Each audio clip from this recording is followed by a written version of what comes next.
Bapa kami yang ada di dalam surga, kami rindu untuk berdiam di dekat-Mu. Kami rindu untuk mendengarkan firman-Mu.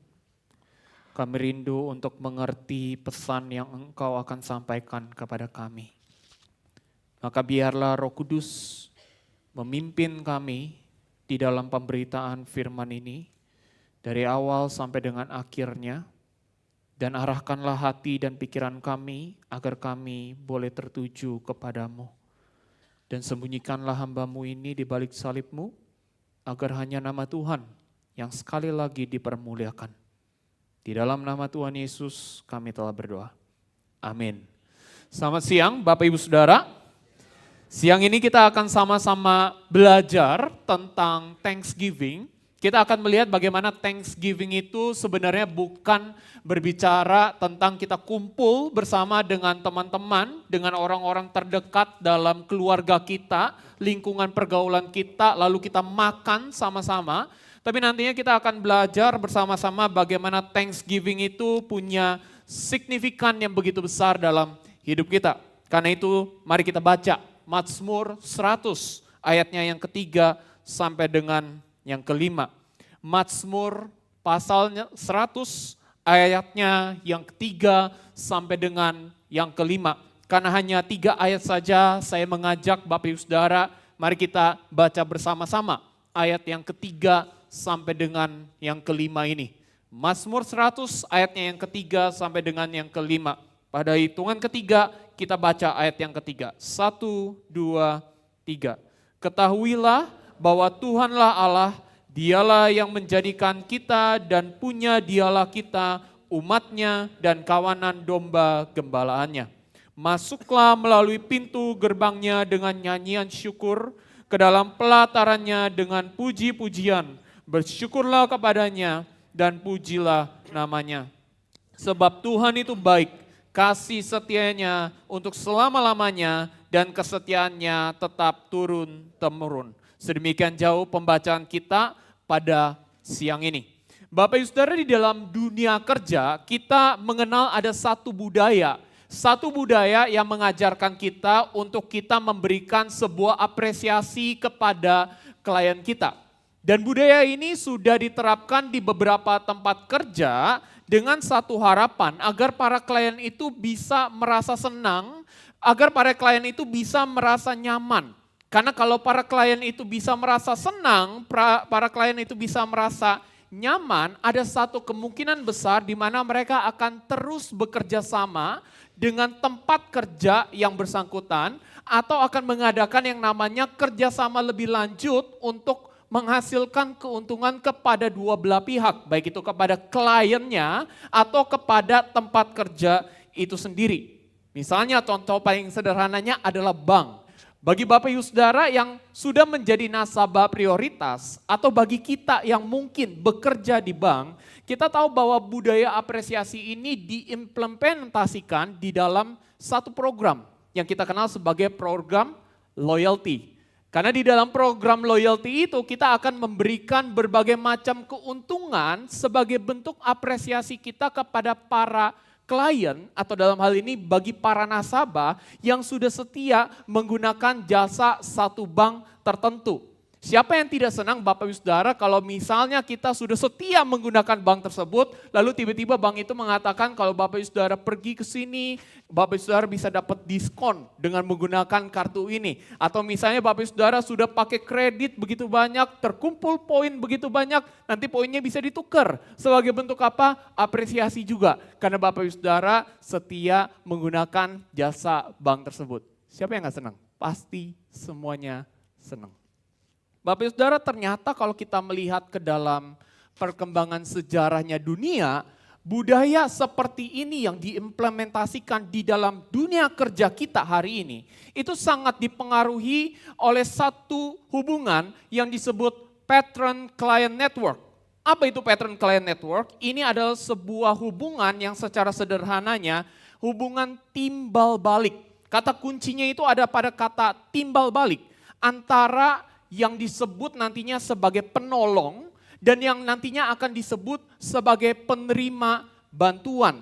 Dan memang Bapak Ibu Saudara, ini dikembangkan pada zaman Greco-Roman dan memang sengaja dikembangkan untuk menjadi tulang punggung dari yang namanya kehidupan sosial, politik, dan ekonomi pada zaman itu. Dan Bapak Ibu Saudara, kalau lihat dari pattern kalian network ini, kita bisa melihat bahwa mereka ini punya status yang berbeda. Penolong itu akan dilihat sebagai statusnya lebih superior. Dia yang lebih baik, dia yang lebih oke. Sementara yang penerima bantuan, mereka itu akan dipandang secara statusnya itu lebih rendah, lebih inferior. Dan Bapak Ibu Saudara, seperti yang bisa kita tebak di dalam hubungan ini, pasti para orang-orang yang diberikan title penolong itu akan memberikan sejumlah bantuan kepada penerima bantuan. Apa saja bantuannya? Bantuannya bukan cuma berupa uang sama makanan. Karena kalau kita hari ini, kita sebagai penolong, kita memberikan bantuan kepada yang membutuhkan, biasanya cara paling gampang untuk memberikan bantuan kepada mereka adalah kalau tidak berbentuk uang, kita berikan makanan. Tapi zaman dulu berbeda, bukan cuma uang, bukan cuma makanan. Bisa dikasih dalam bentuk apa? Sebidang tanah. Diberikan kepada mereka untuk apa? Biar mereka bisa bercocok tanam atau mereka bisa membangun rumah. Pertolongan lainnya yang diberikan itu bisa juga misalnya diberikan satu status yang lebih tinggi. Jadi Bapak Ibu Saudara harus tahu bahwa penerima bantuan itu kan statusnya pasti rendah. Secara sosial mereka itu ada di bawah. Tapi kalau diberikan status yang baru, maka secara sosial status mereka itu naik. Dalam tanda kutip mereka menjadi orang yang lebih berharga. Atau bantuan lainnya yang bisa diberikan kepada orang-orang ini adalah misalnya mereka akan diberikan satu surat rekomendasi. Misalnya penolong ini melihat, oh penerima bantuan ini punya skill tertentu yang cocok buat kerja di salah satu tempat kerja kenalan saya. Oh yaudah kalau begitu saya buat surat rekomendasi, saya kasih kepada kenalan saya kasih tahu orang yang saya tolong berkompetensi untuk kerja di tempat kerja kamu. Bisa seperti itu, atau yang terakhir Bapak Ibu Saudara bisa juga dibiayain sekolah. Jadi kalau misalnya yang ditolong ini adalah orang yang pintar, punya kapasitas intelektual yang baik, lalu para penolong ini akan mengatakan ya udah kamu pergi belajar kepada guru-guru, rabi-rabi, nanti saya yang akan biayain kamu. Nah pertolongannya seperti itu. Dan Bapak Ibu Saudara kalau sudah ditolong pasti orang-orang bilang apa? Harus balas budi.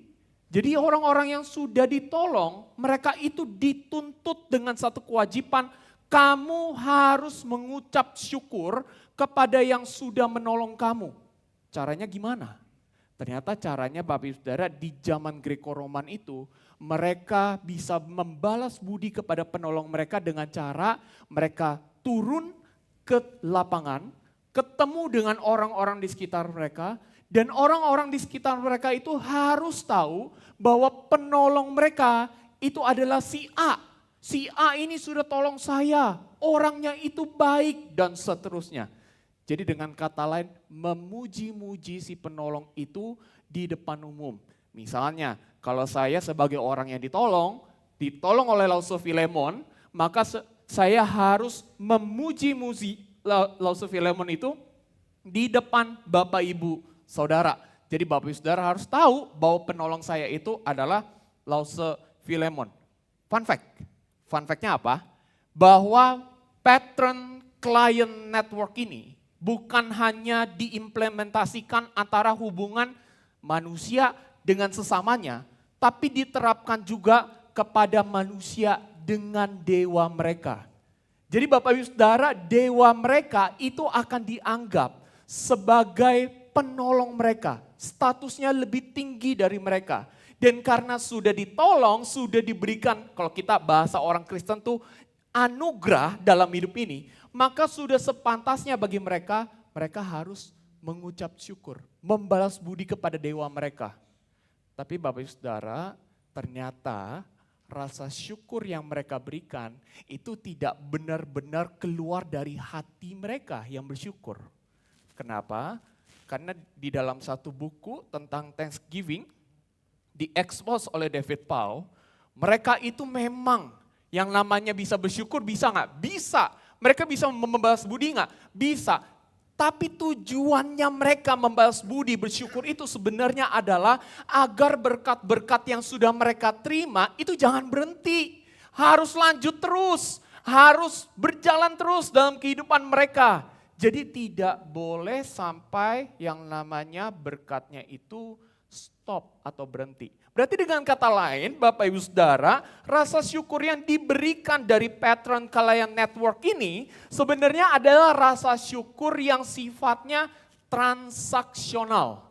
Sesuatu yang sifatnya itu seperti bayaran. Saya bayar kamu di muka dulu, nanti untuk ke depan-depannya beberapa tahun kemudian kamu harus tetap yang namanya memberkati saya. Itu rasa syukur yang diberikan oleh Patron Client Network. Pertanyaan saya sekarang, permisi tanya. Bagaimana dengan orang Kristen ketika bersyukur kepada Tuhan? Berapa banyak orang Kristen hari ini yang bersyukur kepada Tuhan karena sebenarnya mereka menganggap Tuhan udah berkati saya harus bayar berkat itu dengan cara apa? Dengan cara saya mengucap syukur kepada Tuhan. Berapa banyak orang Kristen yang bersyukur kepada Tuhan karena mereka sebenarnya punya kerinduan, Tuhan jangan sampai berkat yang kamu berikan dalam hidup saya itu berhenti. Harus terus lanjut, harus terus bisa saya rasakan di dalam hidup ini. Berapa banyak orang Kristen yang seperti itu? Pertanyaan lebih tajamnya adalah, bagaimana dengan kita hari ini? Ketika kita mengucap syukur kepada Tuhan, apakah ucapan syukur yang kita panjatkan kepada Tuhan sebenarnya adalah ucapan syukur yang sifatnya transaksional? Bapak Saudara, mungkin ketika kita diberikan pertanyaan ini, kemungkinan paling besarnya adalah kita cepat untuk yang namanya enggak. Saya bersyukur itu benar-benar sungguh-sungguh sesuai dengan Alkitab. Tapi benar gak sih seperti itu? Coba jujur Bapak Ibu Saudara, kalau kita lagi menghadapi satu masalah tertentu, kita menghadapi satu pergumulan, kita dirugikan bahkan, masih bisa gak kita bersyukur kepada Tuhan? Ketika kita melihat pemimpin negara kita, terang-terangan sudah tidak lagi mementingkan rakyatnya, sudah terang-terangan tidak lagi mengusahakan kesejahteraan rakyatnya. Tidak seperti beberapa pemimpin negara dari negara tertentu yang masih memikirkan rakyatnya, yang masih mengusahakan kesejahteraan rakyatnya. Masih bisa gak kita bersyukur kepada Tuhan?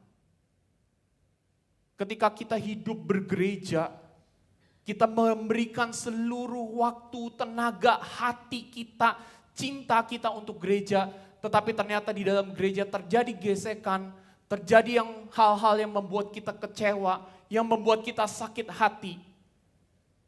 Masih bisa gak kita bersyukur kepada Tuhan?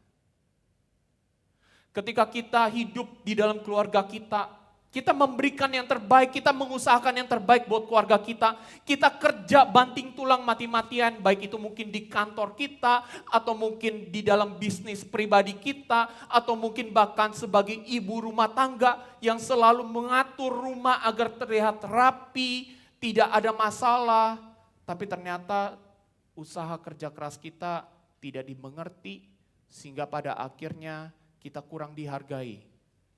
Masih bisa nggak kita bersyukur kepada Tuhan?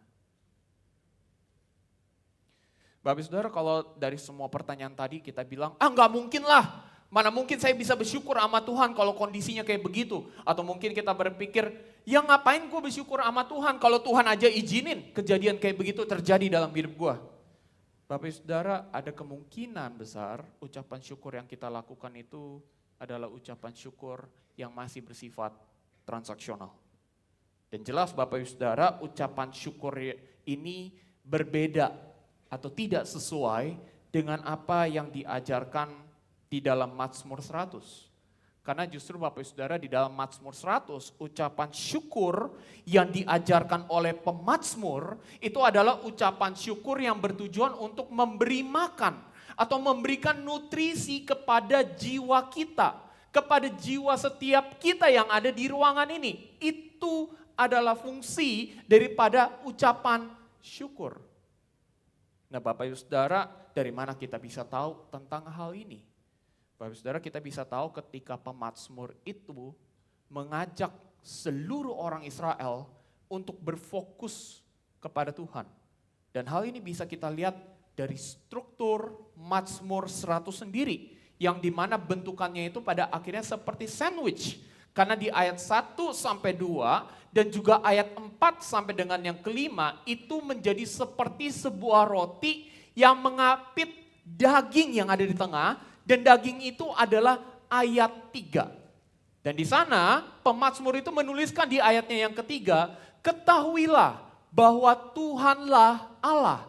Dialah yang menjadikan kita dan punya dialah kita, umatnya dan kawanan domba gembalaannya. Bapak Ibu Saudara, ayat 3 ini menjadi sesuatu yang sangat penting untuk dimengerti oleh orang Israel. Karena ada 3 hal yang ditekankan oleh pemazmur kepada bangsa Israel ketika mereka diajak untuk ayo kita beribadah kepada Tuhan. Apa saja 3 halnya? Secara singkatnya Bapak Ibu Saudara, yang pertama pemazmur itu mengatakan bahwa Tuhan kita, Yahweh, itu adalah satu-satunya Tuhan. Gak ada tuh Tuhan lain. Boleh negara yang lain di sekitar kita, bangsa sekitar kita mengatakan ada bangsa, ada Tuhan di dalam yang mereka percaya yang exist, tapi enggak sebenarnya. Yang benar-benar yang dapat dikatakan sebagai Tuhan itu adalah Yahweh. Dan yang kedua dikatakan bahwa karena Dia adalah satu-satunya Tuhan, maka Dia jugalah yang sebenarnya menciptakan kita. Dia itu adalah pencipta kita. Dan karena Dia adalah pencipta kita, maka Dialah sebenarnya yang menggembalakan kita. Dia itu adalah Allah yang bukannya cuman duduk dari kejauhan dan bilang kepada kita, kamu jangan lewat situ, kamu jangan ke sana. Enggak, tapi Dia yang secara langsung terjun ke lapangan, Dia yang membimbing kita, Dia yang mengarahkan kita. Karena kita ini adalah domba-dombanya. Bapak Saudara, fokus bangsa Israel sebelum mereka masuk ke tempat ibadah memuji Tuhan, dikatakan fokusnya harus tertuju kepada Tuhan. Dan melalui fokus seperti ini Bapak Ibu Saudara, maka pemazmur mengajak kepada seluruh bangsa Israel, ayo kita datang beribadah kepada Tuhan, dan dikatakan masuklah melalui pintu gerbangnya dengan nyanyian syukur, ke dalam pelatarannya dengan puji-pujian, bersyukurlah kepadanya dan pujilah namanya. Bapak Ibu Saudara, kata nyanyian syukur itu diterjemahkan sebagai thanksgiving. Karena itu kalau Bapak Ibu Saudara lihat di dalam Alkitab bahasa Inggris, baik itu ESV, NIV, NASB, itu diterjemahkan sebagai thanksgiving. Dan Bapak Ibu Saudara, thanksgiving yang diajarkan oleh pemazmur di sini bukan seperti thanksgiving yang kita pahami sekarang, di mana kita itu seperti kumpul di satu rumah bersama dengan keluarga besar atau bersama dengan teman-teman yang terdekat kita, lalu kita makan bersama-sama. Bukan seperti itu Thanksgiving-nya. Lalu Thanksgiving-nya seperti apa? Thanksgiving-nya itu dijelaskan lebih detail justru dengan kata berterima, dengan kata bersyukurlah. Bersyukurlah di sini itu memiliki arti sebenarnya mereka itu menunjukkan secara fisik, secara verbal bahwa mereka itu berterima kasih kepada Tuhan. Makanya ketika mereka datang beribadah kepada Tuhan, mereka menaikkan rasa syukur mereka, mereka akan dikatakan ayo kita angkat tangan kita dan kita nyanyikan dengan suara kita yang lantang. Orang-orang di sekitar kita itu harus dengar bahwa kita itu memuji Tuhan. Dan memang konteksnya Bapak Ibu Saudara, ini ibadahnya itu ibadah komunal seperti yang kita lakukan sekarang. Ketika kita datang, ayo angkat tangan kita, puji Dia dengan suara kita. Dan bukan hanya itu Bapak Ibu Saudara, karena ada satu kata lagi yaitu kata pujilah, yang sebenarnya artinya itu bisa dibilang kita itu berlutut untuk menunjukkan kerendahan hati kita di hadapan Tuhan. Makanya Bapak Ibu Saudara kalau di dalam ibadah kita, kalau Bapak Ibu Saudara sadar, di KU 1 dan di KU 2 diajarkan ketika pengakuan dosa, kita berlutut. Kenapa? Karena kita belajar melalui berlutut itu kita sedang merendahkan hati kita. Sama Bapak Ibu Saudara, disinilah yang dimaksud dengan thanksgiving yang oleh pemazmur. Pertanyaannya, ngapain repot-repot melakukan thanksgiving ini semua? Apa alasannya harus melakukan thanksgiving seperti ini? Pemazmur menjelaskannya sesederhana, karena karakter Tuhan itu sebenarnya tidak pernah berubah. Selalu konsisten, selalu bisa diandalkan. Jadi Bapak Ibu Saudara bisa lihat bahwa kasih Tuhan, kebaikannya Tuhan, bahkan kesetiaan Tuhan itu gak pernah berubah dari masa ke masa. Bukan cuman Tuhan itu baik, Tuhan itu mengasihi kita, Tuhan itu setia ketika hidup kita itu lagi oke, ketika hidup kita itu lagi di atas. Enggak. Tapi bahkan ketika kita sedang ada di bawah, ketika kita sedang tidak setia kepada Tuhan, ketika kita sedang jauh daripada Tuhan, ketika kita sedang bergumul di hadapan Tuhan, karakter Tuhan itu konsisten dan bisa diandalkan. Berarti Bapak Ibu Saudara, dari ini semua kita bisa melihat fokus dan alasan daripada pemazmur menaikkan ucapan syukur, memberikan thanksgiving, itu hanyalah Tuhan saja. Dan berbeda bukan dengan ucapan syukur yang tadi dinaikkan karena semangat transaksi. Karena kalau di ucapan syukur yang dilakukan dengan semangat transaksi, itu fokusnya adalah diri mereka sendiri. Dan juga alasan mereka mengucap syukurnya karena diri mereka sendiri. Fokusnya itu tertuju kepada diri mereka. Memang betul kesannya mereka memuji Tuhan, memang betul kesannya mereka berterima kasih kepada Tuhan. Tapi sebenarnya mereka itu punya alasan. Mereka itu berpikir kalau saya memuji Tuhan, saya membuat Tuhan merasa senang, merasa happy, berkat Tuhan kan bakal terus mengalir dalam hidup saya. Itu adalah ucapan syukur yang bersifat transaksional. Bapak Saudara, mungkin sampai di sini kita berpikir, loh kok akhirnya Tuhan itu seperti memberi kesan bahwa dia itu seperti narsistik sekali. Kenapa kita kalau misalnya bersyukur itu alasan dan fokusnya harus kepada Tuhan? Memangnya nggak boleh kalau misalnya kita bersyukur karena lahiran anak saya berjalan dengan baik. Anak saya lahir dengan selamat, istri saya juga bisa melahirkan dengan selamat. Gak ada kekurangan suatu apapun. Emangnya gak boleh bersyukur untuk hal itu? Memangnya gak boleh bersyukur kalau misalnya saya mendapatkan cucu lagi, saya mendapatkan cicit lagi, gak boleh. Memangnya gak boleh saya bersyukur kalau misalnya pada akhirnya saya kena PHK, tapi setelah 1-2 bulan, bahkan 3 bulan atau mungkin 6 bulan, sekian lama, saya turun ke lapangan, apply kerja, ditolak, sampai akhirnya dapat satu pekerjaan yang terima saya. Memangnya gak boleh bersyukur untuk hal itu? Memangnya gak boleh bersyukur kalau misalnya kita dapat berkat lebih, terus akhirnya kita mengatakan, oke, saya pengen beli rumah, karena saya pengen dapat rumahnya yang lebih settle, yang lebih baik. Memangnya gak boleh bersyukur untuk hal itu? Emangnya harus selalu tentang Tuhan? Nah Bapak Ibu Saudara, saya percaya pemazmur itu bukan sedang mengajarkan kepada kita bahwa Tuhan yang kita sembah itu adalah Allah yang narsistik atau Allah yang merasa seperti kurang dipuji, kurang disembah. Jadi alasannya ucapan syukurnya harus berfokus kepada Dia karena hal tersebut. Saya percaya pemazmur bukan seperti itu.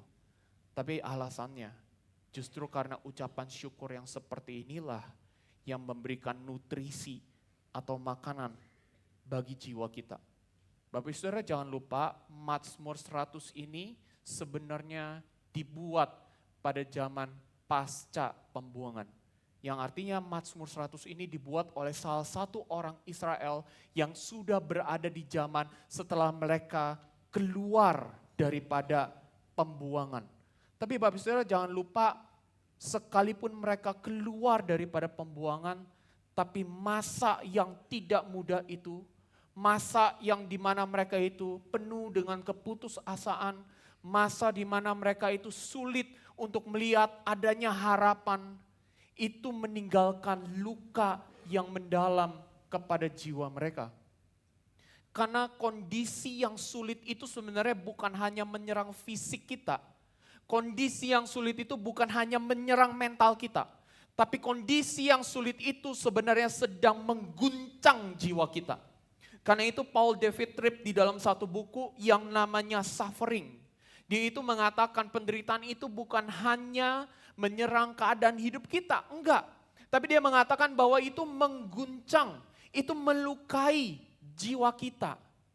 Yang artinya ketika kita menghadapi masalah, alasan kenapa kita merasa tidak nyaman, alasan kenapa orang bisa sampai stres, kenapa orang bisa sampai sulit untuk recover. Karena sebenarnya yang diserang bukan fisiknya, yang diserang bukan cuma mentalnya, tapi yang diserang itu adalah jiwanya.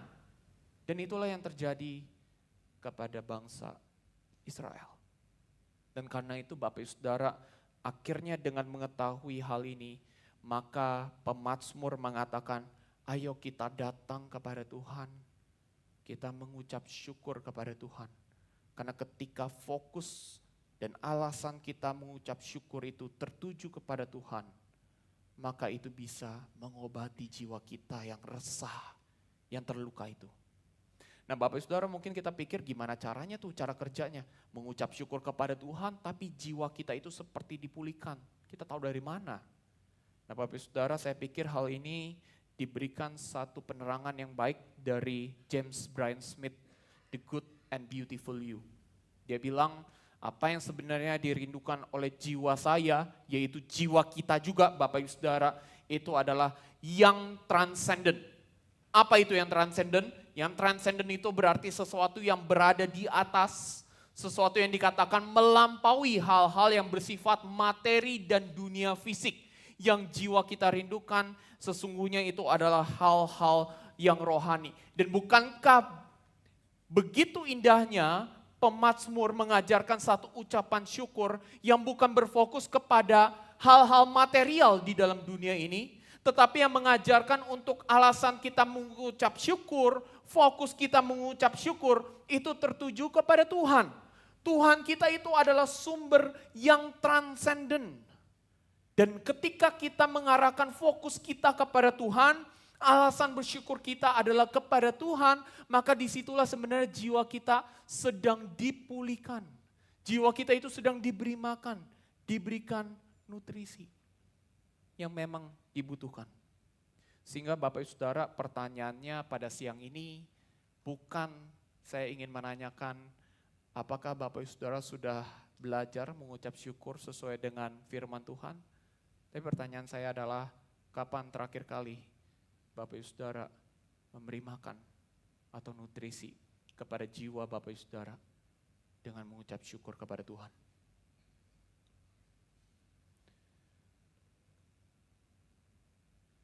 Bapak Ibu Saudara, salah satu ciri khas daripada jiwa yang tidak diteker adalah munculnya rasa hampa.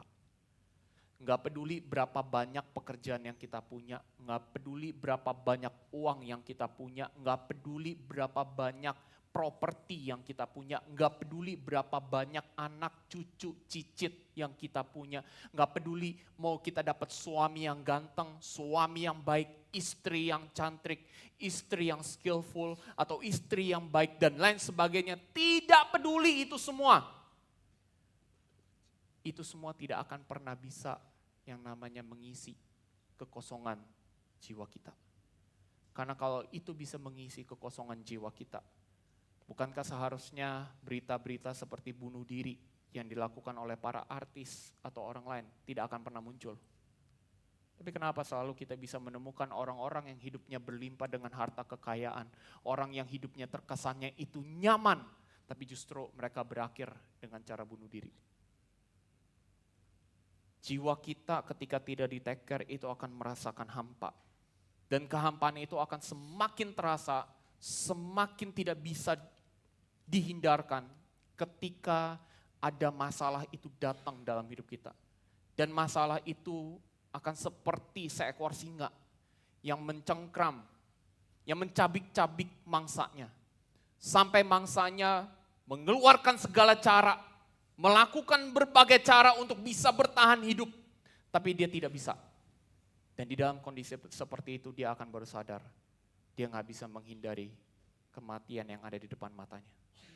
Dan bukankah sama ketika ada masalah itu datang di dalam kondisi kehampaan kita, masalah itu akan seperti mencabik-cabik kita, menghancurkan hidup kita, sampai kepada tahap di mana kita mengerahkan segala sesuatunya, kita mengatakan uang saya bisa membuat saya tidak merasa hampa, kenalan saya bisa menyelesaikan masalah ini, saya punya ini, saya punya itu, tapi semua itu ternyata tidak bisa menghindarkan kita dari kenyataan pahit bahwa kita ini sebenarnya sedang merasa hampa karena jiwa kita tidak pernah diberi makan, tidak pernah diberikan nutrisi.